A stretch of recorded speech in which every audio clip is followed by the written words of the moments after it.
Hi, I'm Jennifer from Workroom Social, and today I'm going to show you how to use a double needle on your sewing machine.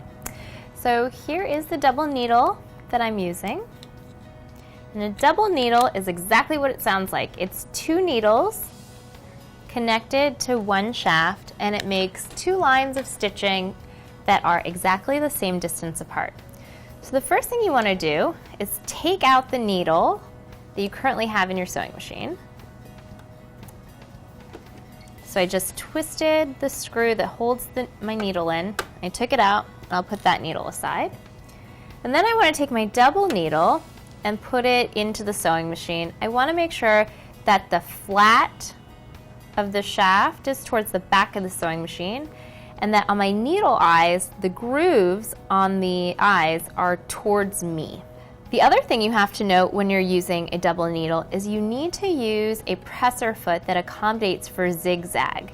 So if I were to use the presser foot that I have in my machine right now, which is for a straight stitch, the needles would hit the presser foot and break. So go ahead and put your zigzag foot in your machine, and then you can put your needle into the machine. Remember to press the needle up as far as it'll go, and then tighten the screw that holds your needle in place. Now, my machine was already threaded, so I'm going to leave everything exactly the way it is, and I'm going to take the thread that is in the hook on the left, and I'm going to thread it through the eye of the left needle.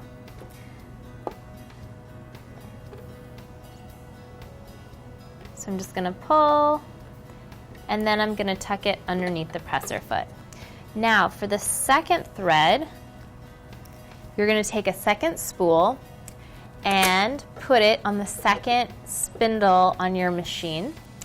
And for this spool, you want your thread, if you notice here on the first one, we have our thread coming off the back and it's kind of going counterclockwise. We want the second spool to be the opposite. So we're going to put that on, but the thread is going to come off on the front side of the machine. And then we're going to thread everything just the same. Except when we get to the bottom, you're going to put the thread through the little hook that's on the right of the needle, and then you're going to thread the needle that's on the right. Okay, and then tuck that thread underneath your presser foot, and then you can grab all three of your threads, both these top stitch and your bobbin thread, and pull them all so that you can make sure that everything's moving smoothly. Now I noticed when I did that when I threaded the needle on the right, it got twisted.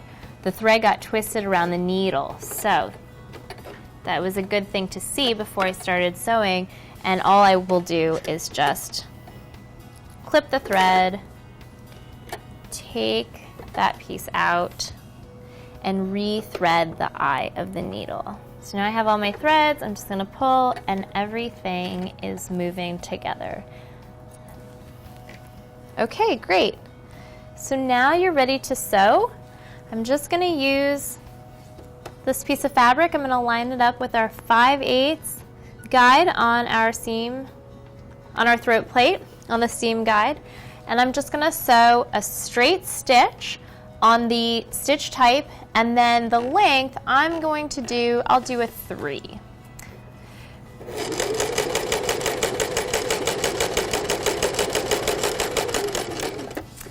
Okay, and now we can see our double needle or twin needle stitch. This is on the right side of the fabric. And if you'll notice, on the wrong side of the fabric, we have sort of a zigzag, which allows for stretch. So the twin needle can be used for sewing knits because it has some stretch. And it can also be used as purely a decorative finishing stitch. So that's how you use a twin needle.